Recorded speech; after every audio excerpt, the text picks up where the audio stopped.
Neymar da Silva Santos junior, যিনি একদিন ছিলেন ব্রাজিল ফুটবলের প্রতীক, কোটি কোটি ভক্তের স্বপ্ন, তিনি কি আর একবার ফিরতে পারবেন বিশ্বমঞ্চে?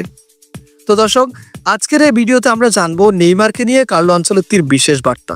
অর্থাৎ 2026 বিশ্বকাপের জন্য নেইমারকে শারীরিক এবং মানসিকভাবে প্রস্তুতি নিতে বললেন কার্লো আনচেলত্তি।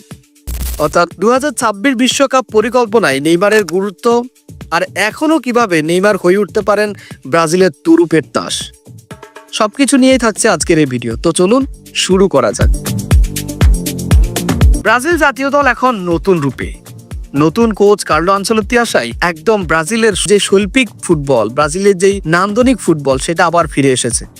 নতুন কোচ কার্লো আনচেলত্তির অধীনে এগিয়ে চলেছে 5 বারের বিশ্ব চ্যাম্পিয়নরা, কিন্তু এই দলে নেই এক বড় নাম, নেইমার। হ্যাঁ দর্শক, নেইমার জুনিয়র ইনজুরির কারণে আনচেলত্তির প্রথম স্কোয়াডে জায়গা পাননি। তবে সাম্প্রতিক এক সাক্ষাৎকারে এই ইতালিয়ান কোচ জানিয়ে দিয়েছেন নেইমার এখনও তার 26 বিশ্বকাপ পরিকল্পনায় খুবই গুরুত্বপূর্ণ অংশ। আনচেলত্তি স্পষ্ট করে বলেন, নেইমার আমাদের জন্য খুবই গুরুত্বপূর্ণ একজন খেলোয়াড়, তার হাতে এখনো সময় আছে, সে যেন নিজেকে ভালোভাবে প্রস্তুত করে। তবে প্রশ্ন একটাই, নেইমার কি পারবেন সেই প্রস্তুতি নিতে? পারবেন কি বারবার চোটে জর্জরিত একজন ফুটবলার হয়ে আবার বিশ্বমঞ্চে জ্বলে উঠতে? 33 বছর বয়সী নেইমার এখন খেলছেন তার শৈশবের ক্লাব সান্তোসে।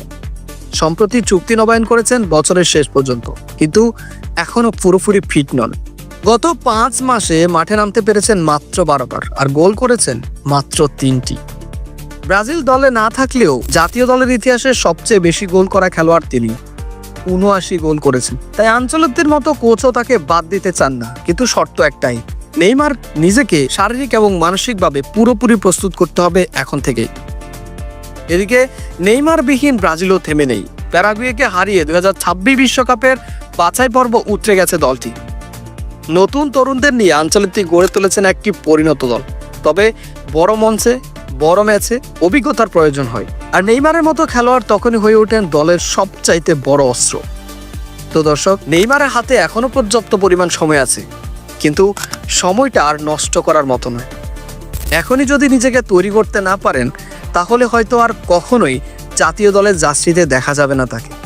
সবশেষে প্রশ্ন তো একটা থাকছে, নেইমার কি পারবেন নিজের সেরা রূপে ফিরতে? 2026 বিশ্বকাপে আমরা কি আবারও দেখব নেইমারের জাদু?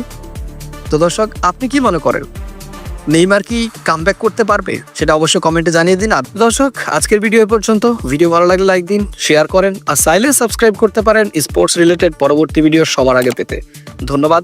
দেখা হয়ে যাবে অন্য কোনো ভিডিওতে, অন্য কোনো গল্পে। ততক্ষণ পর্যন্ত ভালো থাকুন, সুস্থ থাকুন, আর দেখতে থাকুন voice of Suman BD channel. ধন্যবাদ।